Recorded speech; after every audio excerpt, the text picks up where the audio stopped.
Assalamu alaikum everyone. We are waiting for a few people to join in. We will begin this session in a few minutes. Until then, we have a question for you. अगर एक commercial property है जो कि 40,000 monthly rent generate कर रही है, उस property की valuation कितनी होगी? वो property कितने rupees में sell हो सकती है? इस question का answer आप लोग comment section में note कर लें अपना. और अगर आपका regarding the platform, regarding real estate as an industry कोई भी question है, तो मैंने एक लिंक ऐड कर दिया कमेंट सेक्शन में, आप उसको क्लिक कर सकते हैं और कोई भी क्वेश्चंस आपके हैं वो हमसे पूछ सकते हैं. हम बस इस सेशन को 2 से 3 मिनट में स्टार्ट करें.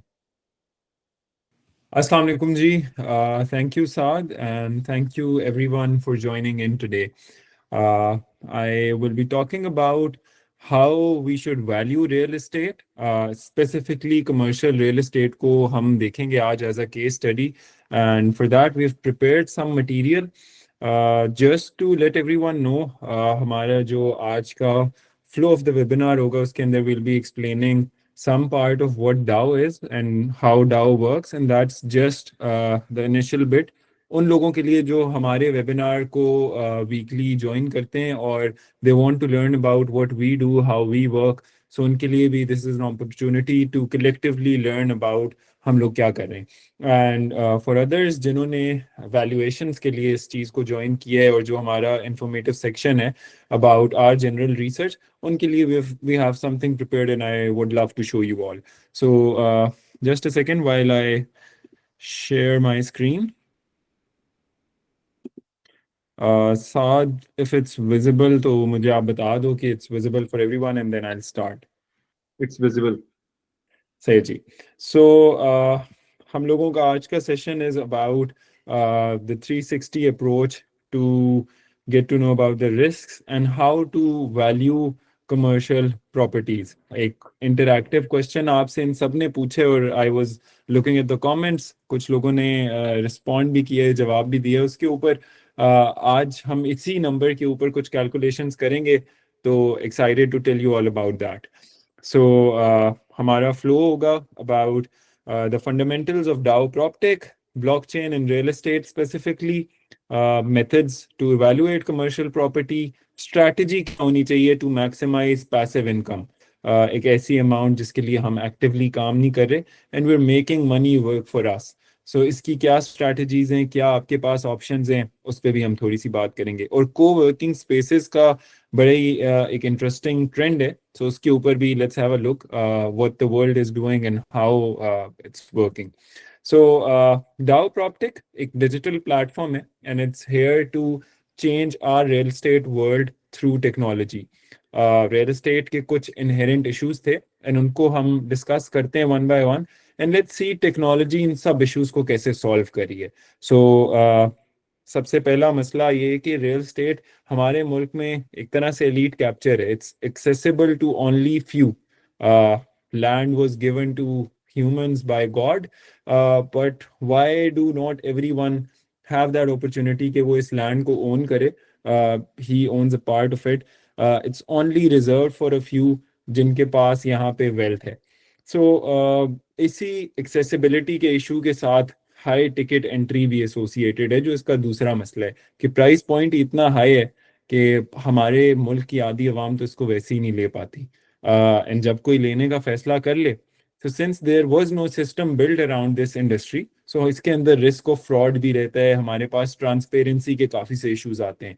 सो me my team worked really hard to get that technology in this system जो इस सारे मसलों को हल कर सकती है.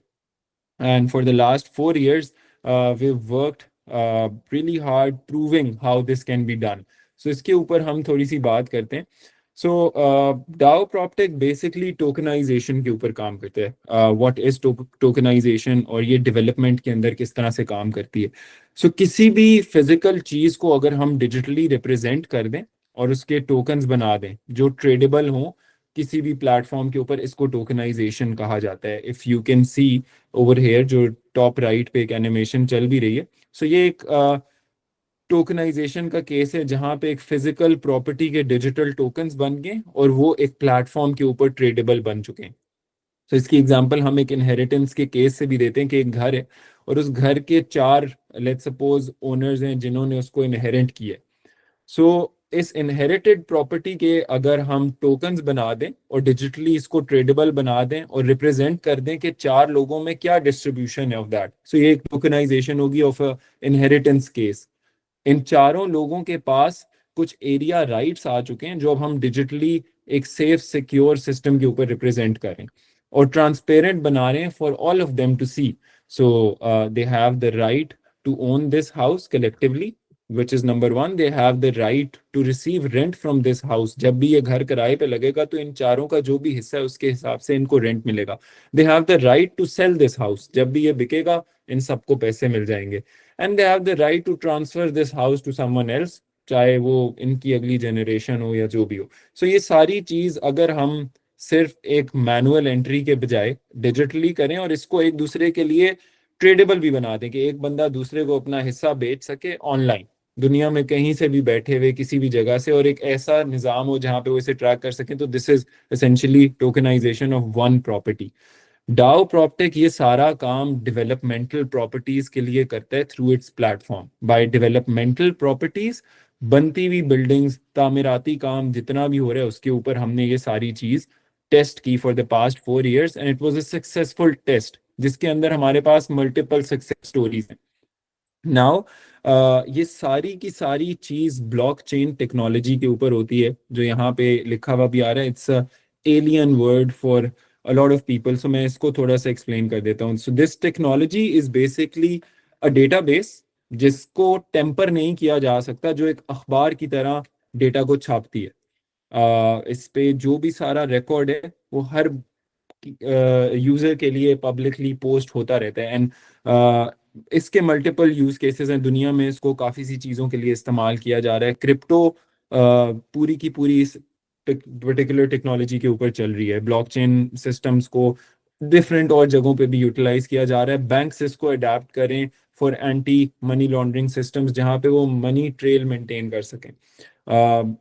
जो प्लेटफॉर्म प्ले है हमारा वो मैं आप सबको आगे चल के दिखाता हूँ। So these are a few achievements जो हम लोगों ने अभी तक इस टेक्नोलॉजी के थ्रू अपने प्लेटफॉर्म के जरिए से किए हैं। We have more than 50,000 people on our platform, 7 projects हैं, मोर देन 900 इन्वेस्टर्स हैं, we have around 1,750 K plus square feets on our platform, जिसमें से हम 6 लाख से ज़्यादा बेच चुके हैं। And there are more than 2,200 plus transactions जो हमारे प्लेटफॉर्म से हुई हैं। हम लोगों के प्रोजेक्ट्स जो हैं उनके अंदर क्यूब नथिया गली वॉज अ सक्सेस स्टोरी कि हमने 7 मंथ्स के अंदर कंटेनर बेस्ड रिजॉर्ट नथिया गली में डिलीवर किया जब लोगों ने कलेक्टिवली इसके अंदर हिस्सा लिया। So I will show you a video and इस वीडियो के बाद हम अपनी डिस्कशन को फर्दर रिज्यूम करते हैं। It's about how our platform works.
So basically, ये workflow था. I don't know if the audio of this video was audible to all of you, but ये platform है हमारा जिसके ऊपर हमने आप सबके लिए certified, verified properties list की हैं. उनकी प्राइस यहाँ पे ट्रांसपेरेंटली आपके पास डिस्प्ले हो रही है, जो कि मार्केट में कन्वेंशनल तरीके से ब्रोकर्स के ऐड होते होते जो इन्फ्लेटेड प्राइस थी वो नहीं है, बल्कि it's directly coming from the developer.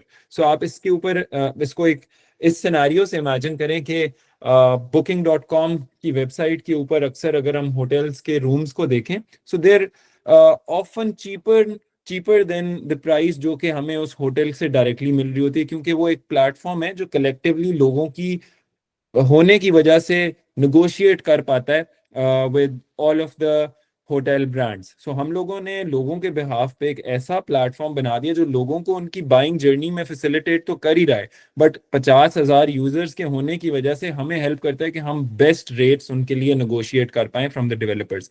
आपके पास लीगल इंफॉर्मेशन हर प्रोजेक्ट की इस प्लेटफॉर्म पे मौजूद है. You can view all the legal documents and you can by the property in 2 ways, जिस तरह के इस वीडियो में दिखाया. You can go for a whole apartment or you can buy in chunks according to your pocket size. The best part is कि आप ये चीज़ multiple properties पे कर सकते हैं. So now moving forward, हम अपनी आज की जर्नी के ऊपर आज की जो डिस्कशन पॉइंट है उसको हम थोड़ा सा देखते हैं, which is why we should evaluate commercial properties and how to do that. So valuation की एक इम्पोर्टेंस है. ये हमें अवॉइड करने में हेल्प करती है कि हम एक ओवर वैल्यूड एसेट को परचेज ना कर लें, हम गलत प्राइस ना पे करें और हमें गलत वैल्यू ना मिले. It helps us in securing better rental yields. कम पैसों से ज़्यादा रेंट कमाने का मौका हमें मिलता है अगर हमें वैल्यूएशन का पता हो. इसी तरह से हम कोई बहुत ही ज़्यादा हाई रेंट को भी नहीं डिमांड करेंगे if we have a place of our own and we want to rent it out. तो ये हम लोगों को ऑक्यूपेंसी मेंटेन करने में भी हेल्प करेगी. अगर हमारी एक बहुत ही अनरीजनेबल डिमांड होगी अपनी प्रॉपर्टी को लेके, तो शायद वो प्रॉपर्टी काफ़ी अरसे तक खाली भी रहे. इसी तरह हम मार्केट के बेंचमार्क्स को बहुत अच्छी तरह समझ सकते हैं एंड हम कंपेयर भी कर सकते हैं अपनी रियल एस्टेट की कमर्शियल इन्वेस्टमेंट को विद अदर इन्वेस्टमेंट ऑप्शंस, जो हमने इस स्लाइड में आपके लिए आगे किया भी है. सो फॉर्मूला सबसे पहले समझते हैं. We did a course from MIT जिसमें हमने रियल एस्टेट को वैल्यू करने के तरीके सीखे. One valuation method was rent की अमाउंट के साथ. सो अगर हमें किसी भी प्रॉपर्टी की वैल्यू जाननी है, सो हम इस फॉर्मूले को अप्लाई करके जान सकते हैं कि हमें ईयरली रेंटल इनकम पता लग जाए और हमें रेंटल यील्ड पता हो. This is a standard number जो कि हमारे पास, क्योंकि रियल एस्टेट एक ऐसी इंडस्ट्री है जो डेकेड से चलती आ रही है, तो कुछ स्टैंडर्डाइज्ड नंबर्स हैं हर मुल्क की रेंटल यील्ड के in different categories. So residential और कमर्शियल दो किस्म की रियल एस्टेट हम लोगों के मुल्क में चलती है और उनके दो डिफरेंट रेंटल यील्ड के परसेंटेज नंबर्स हैं. सो एग्जाम्पल ये लेते हैं कि वही 40,000 जो क्वेश्चन आपसे स्टार्ट में पूछा था. सो 40,000 की जो प्रॉपर्टी है, this generates 4,80,000 rupees a year. और हम इसकी अगर वैल्यू निकालना चाहते हैं तो रेजिडेंशियल की जो रेंटल यील्ड है दैट इज 3%. तो हम 4,80,000 को 3% से डिवाइड कर देंगे. दिस मीन्स कि ये 1,60,00,000 रुपीज की प्रॉपर्टी है. This is a real case example of Bahria town Rawalpindi. इसी तरह अगर हम कमर्शियल प्रॉपर्टी की बात करें कि ये 40,000 हमें घर से नहीं आ रहा, एक शॉप से आ रहा है, तो अब हम इसको 5% से डिवाइड कर देंगे. 5% इज अ मार्कर जो हमारे पास पाकिस्तान के अंदर शॉप्स के ऊपर कमर्शियल प्रॉपर्टी के ऊपर चलता है. सो नाउ 9.6 मिलियन 96 lakhs हमारे लिए 40,000 का रेंट जनरेट कर सकते हैं. सो दिस इज अ वे जिससे हम प्रॉपर्टी को वैल्यूएट कर सकते हैं. इफ यू कैन सी कि घर के केस में 1,60,00,000 लगा के हमें 40,000 किराया मिल रहा है, जबकि एक शॉप के केस में 96 लाख रुपीज लगा के 40,000 किराया मिल रहा है. सो क्योंकि shops, offices, commercial property design ही इस लिहाज से की जाती है, वो प्रोडक्ट ही ऐसा है कि उसको लीज आउट किया जाता है और कमर्शियल यूज किया जाता है, तो उसके अंदर कम पैसे देकर ज़्यादा किराया हासिल होता है, जबकि घर जो हैं they are usually not designed for commercial use, they are usually design कि आप उसको एक एसेट की तरह यूटिलाइज करें जहाँ पे आप उसके अंदर खुद रह रहे हैं। सो वहाँ पे आप देखेंगे कि रेंटल यील्ड की परसेंटेज भी कम है और ज़्यादा पैसे लगाकर हमें कम मंथली अमाउंट जनरेट हो रही है। सो नाउ स्ट्रैटेजीज देखने से पहले आई वुड वांट कि मैं आप लोगों के साथ कुछ डिस्कशन करूं अबाउट डिफरेंट थिंग्स। सो हम लोगों को सबसे पहले ये देखना चाहिए कि हमारी एसेट क्लासेस कौन सी हैं जिनके अंदर हम अपनी वेल्थ पार कर सकते हैं और मंथली कोई ना कोई अपनी इनकम स्ट्रीम डेवलप कर सकते हैं। So it's not just commercial real estate, it's not just residential real estate. हम लोगों को अपना पोर्टफोलियो फर्दर डाइवर्सिफाई भी करना चाहिए और उसके लिए हमें ये जानना जरूरी है कि बाकी जगहों के बेंचमार्क्स क्या हैं, जिस तरह इधर हमने 3% और 5% देख लिए। सो फॉर दैट हम लोगों ने कुछ रिसर्च की and our team after doing research on 30 year data it came up with these numbers. So bank जो हैं वो उसके अंदर आप जब भी अपनी अमाउंट रखते हैं तो लॉन्ग टर्म 30 साल की एवरेज के ऊपर 10.2% का रिटर्न आपको देती है, जो कि मंथली आपके अकाउंट में आता रहता है। यहाँ पे आपका जो कैपिटल है वो मजीद बढ़ता नहीं है। In terms of capital gain 10.2% is the only return that you get and it's the total return that you get.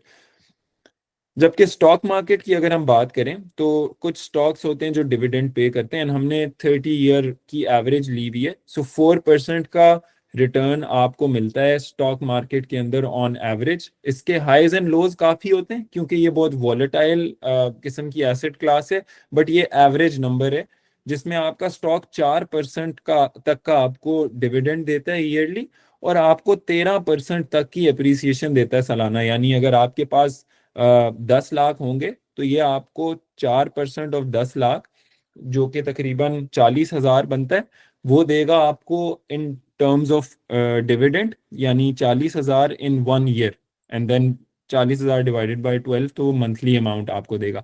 And 13% ये आपको देगा साल में कैपिटल ग्रोथ में, कि आपका जो 10 लाख है वो 1,30,000 मजीद बढ़ेगा ऑन टॉप ऑफ दैट 4%। इसी तरह कमर्शियल रियल एस्टेट जो है ये 5% तक आपको जो है रेंट्स जनरेट करके देती है, जो हमने एग्जांपल भी देखी, और साथ में 12.5% से ग्रो भी करती है रफली। सो ये इसका इसका भी एक टोटल ग्रोथ का नंबर आ गया। इसी तरह रेजिडेंशियल रियल एस्टेट 3% हमें देती है, 12.5% से रफली ग्रो भी करती है। It's again a long term database जिससे हमने ये नंबर्स लिए हैं। और हॉस्पिटैलिटी के नंबर्स काफ़ी अच्छे होते हैं क्योंकि टूरिज्म बहुत बड़ा है हमारे मुल्क में। सो उसके अंदर हमारे पास जनरली बहुत अच्छी रेंटल यील्ड निकल जाती है, विच इज़ अराउंड 7%। और उसकी ग्रोथ भी, क्योंकि it's at the end real estate product, तो उसकी ग्रोथ भी 12.5% ईयर ऑन ईयर होती है। सो टोटल रिटर्न्स को अगर हम कंपेयर करें पैसिव इनकम के साथ साथ कैपिटल ग्रोथ वाइज भी, तो हॉस्पिटैलिटी के अंदर हम लोगों के पास 19.5% तक का रिटर्न आता है। Then there is commercial real estate जो 17.5% तक ग्रो करती है। स्टॉक मार्केट है, हमारे पास रेजिडेंशियल रियल एस्टेट भी है, और हमारे पास बैंक्स भी हैं। ये सब इनकम जनरेटिंग एसेट क्लासेस हैं जिनके अंदर आप जब पैसे रखते हैं तो आपको मंथली कुछ ना कुछ मिलता है और आपका कैपिटल भी ग्रो करता है। सो इनको आगे जाके इन सबके प्रोज एंड कॉन्स देख लेते हैं। सो बैंक जो है हाईली लिक्विड है। आप बैंकिंग प्रोडक्ट्स में जब भी पैसे रखते हैं तो आप किसी भी टाइम उसको विड्रॉ कर सकते हैं। ये इसका बहुत बड़ा फायदा है। और इसीलिए लोगों की काफ़ी सी अमाउंट बैंक्स के अंदर एट ऑल टाइम डिपॉजिटेड होती है। कौन इसका ये, या अगर हम इसकी फ्लिप साइड देखें तो वो ये कि ये बैंक फीस जो हैं वो एट टाइम्स हाई होती हैं, वो हमें वो रिटर्न नहीं दे पा रहे होते जो कि एसेंशली हमारी अमाउंट पे बनता है। And then we have lack of control that where that amount is invested, क्योंकि बैंक उसका कंट्रोल ले रहा होता है एंड उसको यूजुअली बैंक्स भी स्टॉक मार्केट और रियल एस्टेट में ही इन्वेस्ट कर रहे होते हैं, but in a smarter way than message. इसी तरह स्टॉक्स को देख लें तो ये भी हाईली लिक्विड है, लेकिन ये बहुत ज़्यादा वॉलेटाइल है, इसमें बहुत ज़्यादा रिसर्च वर्क रिक्वायर्ड है। ये मार्केट इतने सालों से पाकिस्तान के अंदर चल रही है, लेकिन अभी तक इसके अंदर पूरे पाकिस्तान में से 3 लाख लोग हैं जो इसको समझ पाए हैं और इसमें ट्रेड करते हैं। एक्टिव ट्रेडर्स स्टॉक मार्केट में 35,000 के करीब है। रियल स्टेट की अगर बात करें तो रियल स्टेट को खरीदने वाले काफ़ी से लोग हैं। पाकिस्तान की आप बात करें, आप दुबई की बात करें तो वहाँ पे भी पाकिस्तानी नंबर 1 ही आ जाते हैं। So we have around 5 million people जो रियल एस्टेट को खरीदते हैं पाकिस्तान में। इसका प्रो ये है कि स्टडी इनकम आपको जनरेट करती है, रिटर्न्स भी इसके अच्छे हैं जो हमने अभी देखा, लेकिन ये लिक्विड कम है क्योंकि इस एसेट क्लास के जो टिकट साइज है वो बहुत बड़ा होता है जो हमने देखा। We are working on solving that problem through tokenization, कि लोग हिस्सों में रियल एस्टेट को खरीद पाएंगे तो कलेक्टिवली छोटे छोटे हिस्सों में जब वो बिकना शुरू हो जाएगी तो वो ज़्यादा लिक्विड भी हो जाएगी। But it's a challenge nevertheless जब हम एक इंडस्ट्री लेवल पे बात करें। इसी तरह रेजिडेंशियल यूनिट्स की बात करें तो there always high in demand as humans, हमारी पॉपुलेशन जहाँ पे बढ़ती जा रही है, हमें हमेशा रहने की जगह चाहिए। So in good areas we know कि वहाँ पे घर किराए पे मिलना भी मुश्किल हो जाता है, सो it's a pro in that case. कौन घरों का भी यही है कि it's less liquid, residential market का भी यही है। हॉस्पिटैलिटी के केस में भी हम लोगों के पास बहुत हाई रिटर्न्स हैं बिकॉज टूरिज्म काफ़ी ज़्यादा बढ़ है एंड सीजनल फ्लक्चुएशंस इसके अंदर होती हैं which is a risk that people take. So Murree Nathia गली इसका एक सीज़न आता है जिसमें पूरा पाकिस्तान उठ के यहाँ पे आ जाता है, and then there are times जहाँ पे लोगों का वहाँ पे आना जाना काफ़ी कम हो जाता है because of the extreme weather conditions. इसी तरह हम एक 5 मिलियन की इन्वेस्टमेंट 50 लाख की उसको कंपेयर करते हैं कि उसको अगर हम डिफरेंट एसेट क्लासेस के अंदर रखें तो ये किस तरह से ग्रो करेगी। सो अगर हम 5 मिलियन यानी 50 लाख बैंक के अंदर डिपॉजिट कर दें तो ये साल में रफली हमें 5,10,000 देगा, 5 सालों में तकरीबन 25,50,000 देगा, और 10 सालों में हमारा तकरीबन जितना कैपिटल था उतना ही हमें 5.1 मिलियन मिल रहा है। स्टॉक मार्केट में हम ये रखें तो हमें एक साल में 8,65,000 रुपीज मिल रहे हैं, 5 सालों में हम तकरीबन अपने कैपिटल अमाउंट जितने पहुंच गए।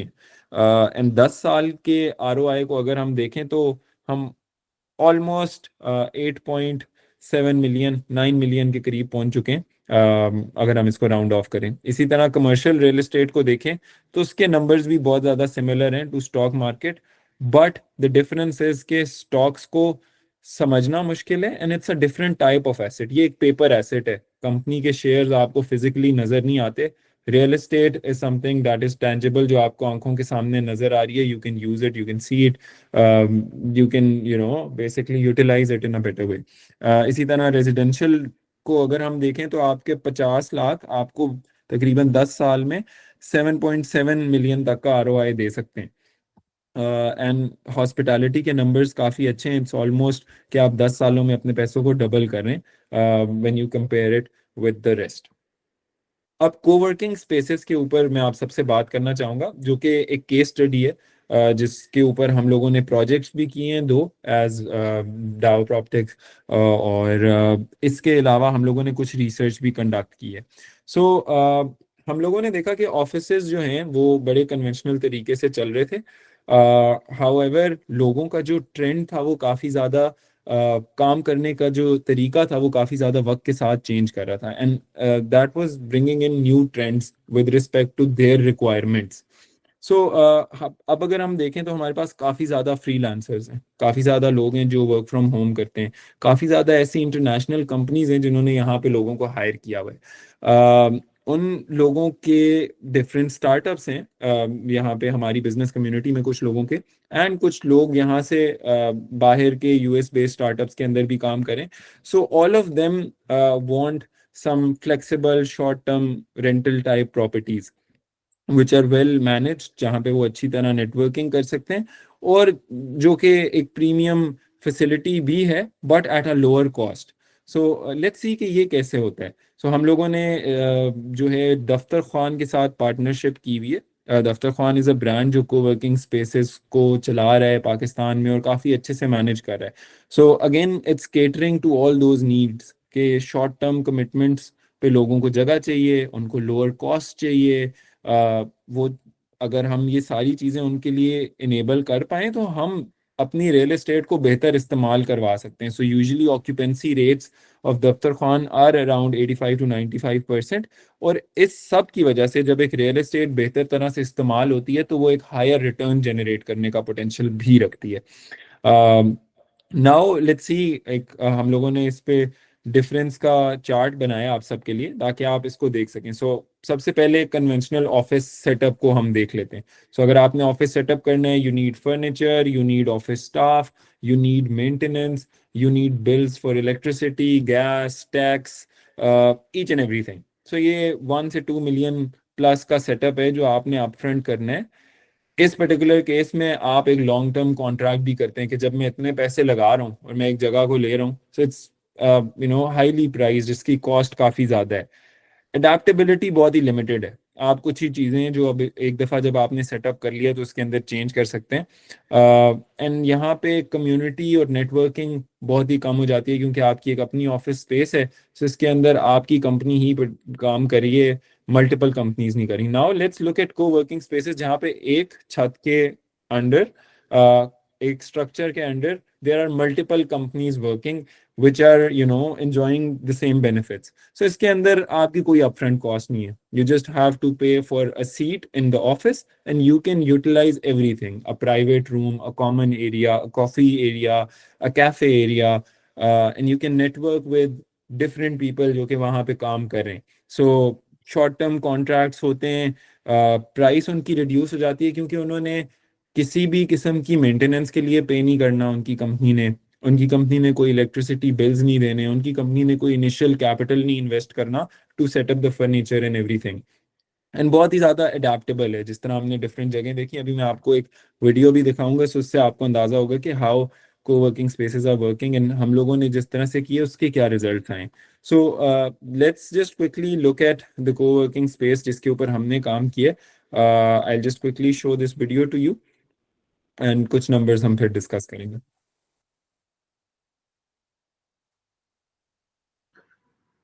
Basim, can you please check your sharing settings? किसी को भी वीडियो की आवाज नहीं आ रही. इट्स ओके, इस वीडियो में कोई आवाज है भी नहीं. I just want to show them कि किस तरह से ये कोवर्किंग स्पेस डिजाइंड है, सो पीपल कैन सी कि कुछ प्राइवेट रूम्स हैं, कुछ बाहर कम्युनिटी स्पेसेस हैं, कुछ कॉमन टेबल्स हैं. So it's a place basically जहाँ पे businesses are connecting with each other. Daftarkhwan का कॉन्सेप्ट भी एक सुपर कम्युनिटी का है. So they have multiple companies, 200 plus companies, 8 plus facilities in Pakistan, जहाँ पे दे have multiple partnerships, multiple businesses working under one roof. जब आप ये कुछ ग्लिम्स को देखेंगे तो you'll realize कि यहाँ पे as a business owner you have basically a place जहाँ पे आपके लिए ये कैटलिस्ट है आपके बिजनेस के लिए. You get opportunities to connect with like minded people, वो लोग जो आपके बिजनेस को स्केल करने में हेल्प कर सकते हैं आपको. सो ये कुछ शॉट्स हैं of their existing coworking spaces जहाँ पे मल्टीपल कंपनीज काम कर रही हैं, कोलैबोरेट कर रही हैं. Now when we look at coworking space, so इसके हमें कुछ बेनिफिट्स तो पता लग गए कि ये एक यूनिक एक्सपीरियंस क्रिएट करिए जो शायद आप अपनी जगह डिज़ाइन करें तो उसके अंदर क्रिएट नहीं होगा. हम लोग कम्युनिटी के साथ नेटवर्किंग कर सकते हैं जो कि एक बिजनेस ओनर के लिए बहुत ही इंपॉर्टेंट पॉइंट है. और हम अपनी कस्टमर बेस को बढ़ा सकते हैं, अपनी रीच को बढ़ा सकते हैं एज अ ब्रांड जिस पर्टिकुलर कंपनी में भी हम काम कर रहे हैं. सो नाउ शेयर्ड इकोनॉमीज के कॉन्सेप्ट के ऊपर मैं बात करता हूँ. I will give you an example of constructing a house. So अगर हम एक घर बना रहे हो और उसके लिए हमने सरिया भी प्रिक्योर करना है, सीमेंट भी प्रिक्योर करना है, हम लोगों ने फर्नीचर भी लेना है, लेट्स सपोज हमने अप्लायंसेस भी लेनी है, तो हम लोगों के पास बार्गेनिंग पावर बहुत ही कम होगी जब भी हम कोई भी चीज़ खरीदने जाएंगे. Because we are just another customer for that person जिससे हम वो चीज़ बाय करें. बट इमेजिन अगर हम 100 घर बना रहे हैं या हम 200 घर बना रहे हैं, now we're a big client for that entity जिससे भी हम सरिया लेंगे, जिससे भी हम फिनिशिंग प्रोडक्ट्स लेंगे, एंड बार्गेनिंग की पावर हम लोगों की साइड पे होगी. सो जब हम इतने बड़े स्केल पे काम करते हैं, so there is always a margin जहाँ पे हम बेहतर तरीके से रिसोर्सेज को यूटिलाइज कर सकते हैं, कॉस्ट को सेव कर सकते हैं. So same example in terms of an office जहाँ पे आप इंडिविजुअली अपना अपना ऑफिस सेटअप करेंगे, उस पर अपफ्रंट इतनी हाई कॉस्ट लोड करेंगे उसको सेटअप करने में, उसको मेंटेन करने में, उसमें स्टाफ रखने में. If all of that is happening under one roof with one brand जो उस फैसिलिटी को मैनेज कर रहा है, तो ये सारी कॉस्ट बच सकती है और जगह बेहतर तरीके से डिजाइन भी हो सकती है, यूटिलाइज भी हो सकती है. इसके results high percentage of usage है जो कि अल्टीमेटली प्रॉपर्टी की वैल्यू को भी बढ़ाते हैं। ये टेनेंट्स के लिए भी एक कॉस्ट सेविंग मॉडल है, और इन्वेस्टर्स जिन्होंने इस तरह की स्पेस में इन्वेस्ट किया उनके लिए भी एक हैसल फ्री सोल्यूशन है, जिसमें they don't have to worry कि उनकी शॉप, उनका ऑफिस रेंट पे लगेगा नहीं लगेगा। उनकी पहले से ही चीज इस तरह से डिजाइन हुई हुई है जिसको इस्तेमाल करने के लिए it's there for the next 100 years। एक बहुत ही फ्यूचरिस्टिक तरीके से डिजाइन हुई हुई है, और एक brand is there managing their space 100 साल के लिए भी। मैं कहता हूँ कि अगले उन सबके रेंटल एग्रीमेंट्स सिक्योर है। सो की टेक अवेज को देख लेते हैं। सो डाउ प्रॉप्टेक ब्लॉकचेन के ऊपर काम कर रहा है, रियल एस्टेट को ट्रांसपेरेंट बना रहा है। अब आप इन्वेस्ट कर सकते हैं उस एसेट क्लास में जो पहले आप लोगों के लिए अवेलेबल ही नहीं थी। You can build your portfolio in any type of real estate starting with 20,000 rupees.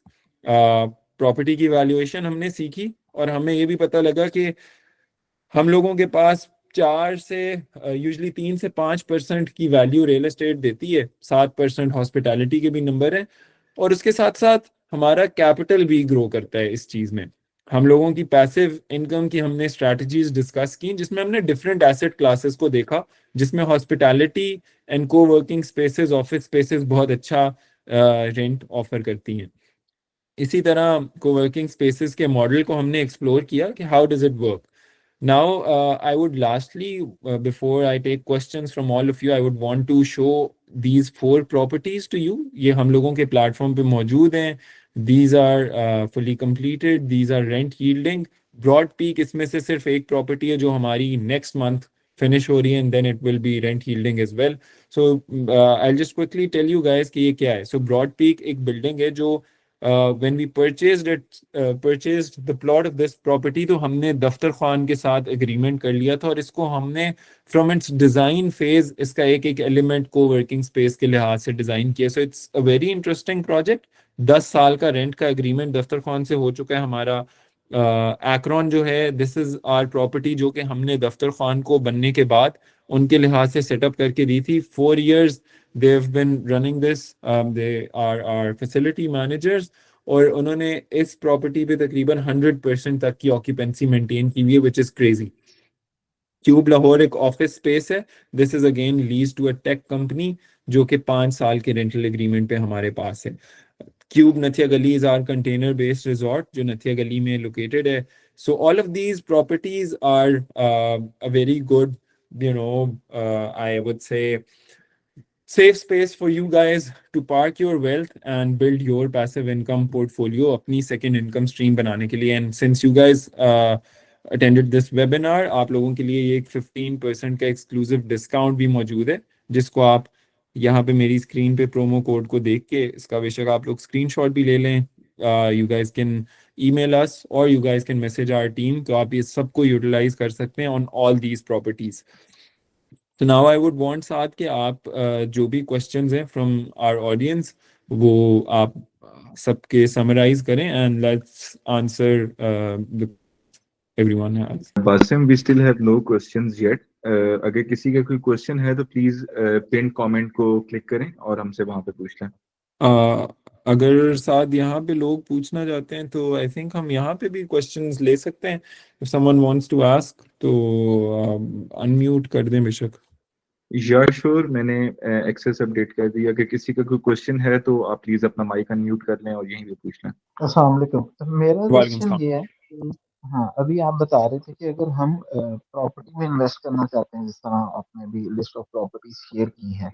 अच्छा, जी व्हाट इफ के अगर कोई प्रॉपर्टी है उसके ऊपर अगर डाउ प्रॉपर्टी को अगर हम एंगेज करते हैं कि वो उस प्रॉपर्टी के साथ एंगेज होके और इसी तरह से मतलब जिस तरह आप पब्लिक को ऑफर कर रहे हैं फ्रैक्शनल ओनरशिप में, तो क्या उसमें भी आप डील करते हैं या प्रॉपर्टी आप सिर्फ अपनी मर्जी से ही चूज करते हैं? उसमें भी कोई सर, जेबी के चांसेस? सही है। सो मैं आपके सवाल का जवाब देता हूँ। सो एज अ प्लेटफॉर्म मैंने एक चीज़ मेंशन की थी कि हम लोग सर्टिफाइड और वेरीफाइड प्रोजेक्ट्स लाते हैं। उनका एक तरीकेकार एक प्रोसेस है। सो हम लोगों ने इस इंडस्ट्री में जब टेक्नोलॉजी को लेके हम वी एंटर्ड इनटू इट, तो हमने देखा कि एक डेवलपमेंट जो यहाँ पे हो रही थी वो it was run of the mill. एक बंदा मॉल बना रहे तो 6 लोग उस विसिनिटी में without doing any R&D they were making malls. Just because उन्हें लग रहा था कि ये उस जगह की सबसे अच्छी इन्वेस्टमेंट होगी। एंड जिसके पास भी ज़मीन थी, जो बंदा जो प्रोजेक्ट भी सोचता था, they had money obviously, so people used to think कि वो प्रोजेक्ट सबसे फीजिबल है, वो प्रोजेक्ट सबसे अच्छा है। सो हम लोगों ने इसको थोड़ा सा क्वांटिफाई करने के लिए अपना एक रिसर्च मैकेनिज्म रखा है, जिसपे 32 मेट्रिक्स हैं जिसपे हम अपनी रिसर्च कंडक्ट करते हैं। सो हमारे दिए हुए प्लेटफॉर्म के ऊपर आउट ऑफ 1000 आपको स्कोर मिलेगा। So we score the project regardless of वो किसका है, वो हमारी टीम में से किसी का है, वो किसी भी थर्ड पार्टी प्रोजेक्ट है। And if it has 600 plus score, then it qualifies to be on our platform, वरना हमें ये लगता है कि हमारी कम्युनिटी के लिए बहुत ही ज़्यादा रिस्की है। सो ये प्रोसेस बना हुआ है, अगर आपका कोई प्रोजेक्ट है तो आप हमें ईमेल कर सकते हैं, हमारी टीम आपको एक फॉर्म देगी, fill in the details, we'll do our research and then we'll conclude कि उसको हमने ऑनबोर्ड करना है या उसको किसी तरह से इम्प्रूव करके ऑनबोर्ड किया जा सकता है या किया ही नहीं जा सकता है। साद, आई थिंक कुछ लोगों ने कमेंट्स में भी चीज़ें पूछी हैं, तो if you can summarize questions तो ज़रूर आप मेरे से उनको पूछें।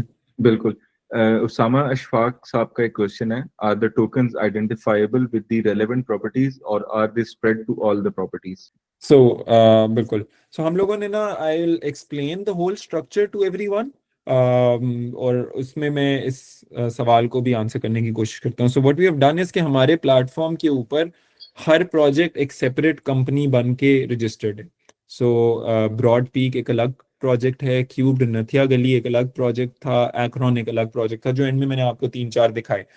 हर प्रोजेक्ट एक डिफरेंट कंपनी है, उस प्रोजेक्ट की लैंड उस कंपनी के नाम पे ट्रांसफर्ड है।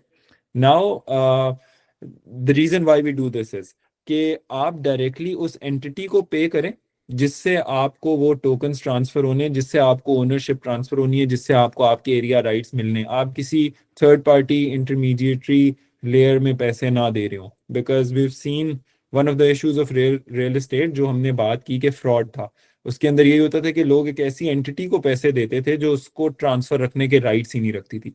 सो अगर आपने क्यूब नथिया गली में इन्वेस्ट करना है तो you will pay to Cube Nathia Gali which is a separate entity, और वो आपको अपने टोकन्स दे देगी। That tokens are convertible into a full container. अगर वो चंद स्क्वायर फीट हैं, चंद टोकन्स हैं, तो उनके ऊपर जितना रेंट क्यूब नथिया गली दे रहा है, it's displayed on the platform, आपको वो रेंट भी मिलेगा। And you can sell those tokens as well on the platform, off the platform. उसके मल्टीपल तरीके। इसी तरह अगर कोई दूसरा प्रोजेक्ट है तो आप उसी एसपीवी, उसी कंपनी को पे करेंगे और उसी के टोकन्स मिलेंगे which are convertible within that building. आप ब्रॉड पीक की अगर एग्जांपल लें तो this building is in DHA. इसके अंदर आप कुछ टोकन्स अगर लेते हैं, सो यू हैव 2-3 ऑप्शंस। आप किसी भी फ्लोर पे इन टोकन्स को into a shop, into a specific office के फर्स्ट फ्लोर पे फर्स्ट वाला चाहिए या सेकंड फ्लोर पे थर्ड वाला चाहिए, कन्वर्ट कर सकते हैं। अगर एक शॉप या ऑफिस जितने टोकन्स आपके पास नहीं है, तो जितने टोकन्स भी हैं उनको आप बढ़ा भी सकते हैं in the future, and then you can convert. और if you don't want to convert specifically into one unit, तो आप उनको चंद यूनिट्स की तरह भी रख के ट्रीट कर सकते हैं। You will get the proportionate rent, you can trade on the platform, and that's how it works. Okay, so the next question is from Mahnoor Fatma, and she asked, what level of risk is posed by developer if the project remains incomplete or if the developer disappears? In such a scenario, what action can the investor and the DAO take? सही है। सो इसी structure पे build upon करते हैं कि एक company बन गई, एक बंदे ने उस कंपनी को पैसे दिए, वो कंपनी जो है बिल्डिंग को बना रही है।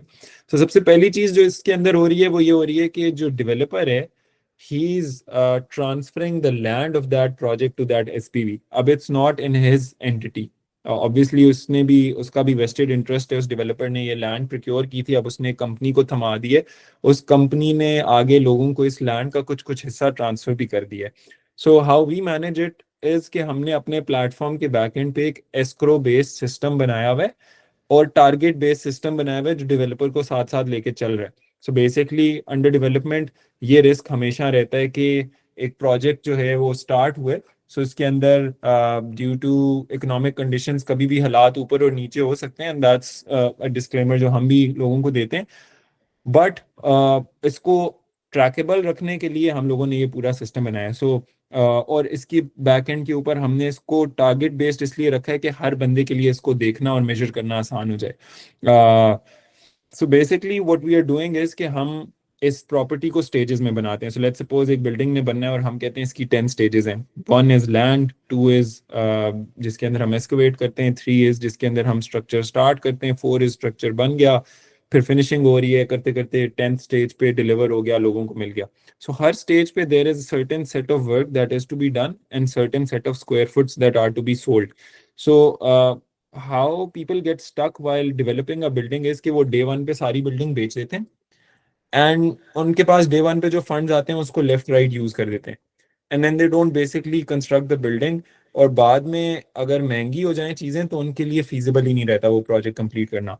बट यहाँ पे अगर ये टारगेट बेस्ड 10 स्टेप प्रोसेस है जिसमें बिल्डिंग बन रही है, सो हम लोग उतने ही स्क्वायर फीट बेच रहे हैं. जिस तरह राउंड 1 में हम 10,000 स्क्वायर फीट बेच रहे हैं, लैंड प्रोक्योर कर रहे हैं. राउंड 2 में 10,000 स्क्वायर फीट बेच रहे हैं, एक्सकवेट कर रहे हैं. राउंड 3 में 10,000 स्क्वायर फीट बेच रहे हैं और फिर हम इसके अंदर लेट्स सपोज स्ट्रक्चर का काम करें तो 10th राउंड तक हम बिल्डिंग के लाख स्क्वायर फीट बेचेंगे और उस साथ साथ उसका काम करते रहेंगे. सो ऑन द प्लेटफॉर्म आप किसी भी प्रोजेक्ट पे एंटर करेंगे तो आपको नजर आएगा कि इसके कितने स्क्वायर फीट सोल्ड है, उसके अगेंस्ट कितना इसका काम हुआ है और क्या उसकी प्राइस है. जैसे जैसे उसके स्क्वायर फीट सेल होते जाते हैं उसका काम भी होता जाता है, उसकी प्राइस भी बढ़ती जाती है. उसी के साथ हमने वीडियोस भी आपको दे दी हैं ताकि आप देख सकें कि साइट के ऊपर क्या काम चल रहा है sitting anywhere in the world and you can keep a track of it. So all of this information is given कि लोग पहले तो उनके पास ये इन्फॉर्मेशन ही नहीं थी कि भाई कितना बिका, कितने फंड्स आए, उसके अगेंस्ट क्या काम हुआ. सो जब ये इन्फॉर्मेशन मिल गई, now you have to do your due diligence on you know depending upon your risk appetite and see कि कौन सा प्रोजेक्ट आपके लिए बेहतर है. Obviously we can advise as well and we can help you make that decision, but ये information इसलिए दी है कि आप भी अपने लिए एक इन्फॉर्म्ड इन्वेस्टमेंट डिसीजन लें. जी Saad, any other question? Yes. So Atif Ali was asking how much money should one raise to invest in a co-working property, and what is the schedule of payments? So basically हमारे platform के ऊपर different projects हैं जिनमें आप different entry ticket sizes हैं. सो कुछ projects में your investment starts with 4 lakh rupees, वेराज कुछ के अंदर 28,000 से भी शुरू हो रही है, 20,000 से भी शुरू हो रही है एक्चुअली. सो डिपेंड्स आपको कौन सा प्रोजेक्ट अच्छा लग रहा है और उसका मिनिमम लॉट साइज क्या सेट किया हुआ है डेवलपर ने, आपके लिए एंट्री टिकट साइज क्या है. सो डिपेंडिंग अपॉन दैट आप कर सकते हैं. Example would be cube Lahore जिसमें 28,000 का 1 फुट है और आप 1 फुट से भी बाय कर सकते हैं. Okay, so there is another question from Mirza Muhammad Awais. He is basically asking about the legal structure of all the projects of DAO PropTech, and his exact question is, what will be the legal action one can take if DAO scams anyone? So I would want कि अगर आप थोड़ा सा SPV वाली सारे element और बाकी elements explain कर दें जो सिक्योरिटी इंश्योर करते हैं फॉर एनी इन्वेस्टर. सो पाकिस्तान के अंदर स्कैम यूजुअली होता ही तब है जब आपके पास इंफॉर्मेशन इनकम्प्लीट होती है, चाहे वो लीगल इंफॉर्मेशन हो, चाहे वो प्रोजेक्ट की फिजिबिलिटी हो, चाहे वो उसका एक रियल टाइम डेटा हो. सो हमने कोशिश ये की है कि हम आपको लीगल प्रोटेक्शन वैसे तो ऑन पेपर सारी देंगे ही देंगे कि आप जब भी इन्वेस्ट करेंगे तो जो आपके पास एक नॉर्मल इंडस्ट्री स्टैंडर्ड है कि आपको एक एग्रीमेंट मिलेगा जिसमें आपके स्कोप ऑफ इन्वेस्टमेंट डिफाइन होगा कि आपने इतनी अमाउंट पे की है, उसके अगेंस्ट इतनी चीज खरीदी है, उस पे आप एक्स अमाउंट ऑफ रेंट ले सकते हैं, इसको बेच सकते हैं, इसको ट्रांसफर कर सकते हैं. All of that is that legal protection is given. But my focus is always on कि आप प्रोसीजर को समझें. अगर वो लॉजिकल है, अगर इंफॉर्मेशन इनफ दी गई है तो basically that's where you're hedging your risk या आप रिस्क को मिटिगेट करें. रिमेंबर कि रिस्क को एलिमिनेट कभी कोई भी नहीं कर सकता. देयर इज दिस सेइंग कि आपको रिटर्न तभी मिल रहा होता है when you are taking risk. चाहे आप स्टॉक मार्केट में पैसे डाल रहे हैं, चाहे आप गोल्ड खरीद रहे हैं जो कि कीमत में कभी ऊपर जा रहा है कभी नीचे जा रहा है, फ्लक्चुएट भी कर रहा है, चाहे आप कोई भी और चीज ले रहे हैं. So you always take a risk and against that risk आपको रिटर्न मिल रहा है, बट वो रिस्क नोन होना चाहिए. सो हम लोगों ने बनती हुई बिल्डिंग के केस में एक बंदे के नाम पे लैंड ना रहे और वो ना भागे, तो हमने वो चीज़ कंपनी के नाम पे ट्रांसफ़र कर दी। आप किसी थर्ड पार्टी को पे ना करें तो हमने डायरेक्ट वो कंपनी के लीगल डॉक्यूमेंट्स भी प्लेटफॉर्म पे दिखा दिए, उसको एसईसीपी के साथ भी रजिस्टर कर दिया, उसको एफबीआर के साथ भी रजिस्टर कर दिया, लोकल लैंड अथॉरिटीज़ के साथ भी रजिस्टर कर दिया और उनके डॉक्यूमेंट्स भी लगा दिए। आप डायरेक्टली उस बंदे को पे कर रहे हैं, you're getting your scope of investment का legal document as well, and post your investment and pre your investment जो भी डेटा रिक्वायर्ड है देखने के लिए वो सारा हमने पब्लिकली शो भी कर दिया और हमने अपने एंड की ड्यू डिलिजेंस भी कर ली है। सो बेसिकली ये सारी चीजें आपकी इन्वेस्टमेंट को सिक्योर बना रही हैं और आपको किसी भी स्कैम से बचा रही हैं।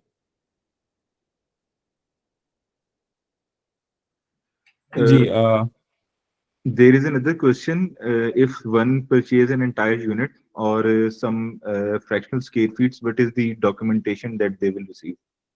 सही। सो बेसिकली मैंने आपको बताया कि एरिया राइट्स एग्रीमेंट ही परचेज करते हैं हम लोग। ज़मीन हम लोगों को खुदा ने दी है एंड देन वी ट्रांसफर भी, इट चेंजेस हैंड्स। एक बंदे के पास उसके कुछ राइट्स होते हैं, वो दूसरे को ट्रांसफर करता है और तीसरे को ट्रांसफर करता है। सो दो केसेस डिफरेंट तरह से ये इस तरह है कि एक केस में सोल ओनर में हूँ और एक केस में मैं बाकी लोगों के साथ मिलके अपने रिसोर्सेज पूल इन कर रहा हूँ। मैं एक चीज़ से फ़ायदा ले रहा हूँ जो कि एक मैनेज्ड प्रॉपर्टी है। सो जो आपने चीज़ खरीदी है उसके अंदर लेट्स सपोज आपको पूरा का पूरा यूनिट मिला है, तो वो स्पेसिफाइड होगा, वो अलॉटेड होगा कि आपका फर्स्ट फ्लोर पे फर्स्ट अपार्टमेंट है, आप उसकी ट्रांसफ़र ले सकते हैं, ईच एंड एवरीथिंग उसकी मेंशनड है। अगर ये आपके कुछ स्क्वायर फीट्स हैं तो आपका स्कोप ऑफ इन्वेस्टमेंट डिफाइन हो जाएगा कि आप ईयरली बेसिस पे अपनी इन्वेस्टमेंट को एग्जिट कर सकते हैं। आज मैंने एक सस्ते रेट पे खरीदा है, साल बाद में इसे बेचूंगा, 2 साल बाद बेचूंगा, 3 साल बाद बेचूंगा। उसकी लिक्विडिटी विंडोज भी हम लोगों ने बताई नहीं कि 40 to 60 डेज के अंदर हम इसको यूजली बेचेंगे, सेल करेंगे। जितना टाइम आप होल्ड करेंगे आपको अपने प्रोपोर्शन के हिसाब से रेंट मिलेगा। सो इस केस में आपका एक इन्वेस्टमेंट एग्रीमेंट आपको मिल जाएगा कि आपने इतनी अमाउंट इन्वेस्ट की है और आप अगर इसको बढ़ाएंगे तो आप इसको यूनिट में भी कन्वर्ट कर सकते हैं लाइक द फर्स्ट केस, लेकिन अगर नहीं बढ़ाएंगे तो आप बाकी सारे ऑप्शंस अपनी इन्वेस्टमेंट के हिसाब से एंजॉय कर सकते हैं। There are no further questions, Basim. सही है।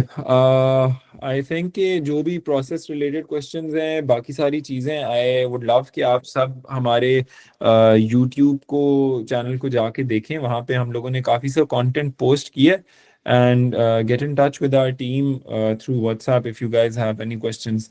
Thank you so much for joining and thank you Saad for having me here today. Thank you, Basim, for a great informative session. Thank you, everyone, for joining the session.